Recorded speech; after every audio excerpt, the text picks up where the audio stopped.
Hi madam. Hello madam. మీ పేరు madam? నా పేరు సారిక అండి. మీ ఊరు? మా ఊరు గుంతకల్, అనంతపూర్ డిస్ట్రిక్ట్. PR4 మీకు ఎలా పరిచయం అయింది మేడం? మాకు శ్రీవాణి మేడం మాకు తెలిసిన వారు. ఒకసారి ఇంటికి వచ్చి మాకు దీని గురించి ఒకసారి ఎక్స్ప్లెయిన్ చేశారనమాట. సో నాకు అప్పటికే నాకు మ్యారేజ్ 4 years అయింది. అప్పటికే నాకు PCOD ప్రాబ్లం అనేది ఉండింది. మేడం ఇది సజెస్ట్ చేశాక సరే ఒకసారి వాడదాం అనేసి నేను ఫుడ్ సప్లిమెంట్ అయితే స్టార్ట్ చేశాను, జింజర్ టాబ్లెట్స్.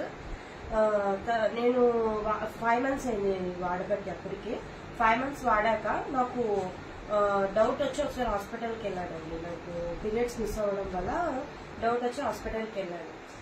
అక్కడ వెళ్ళిన తర్వాత డాక్టర్ కన్ఫర్మ్ చేశారు నాకు 4 months ప్రెగ్నెన్సీ అనేసి. ఆ తర్వాత నేను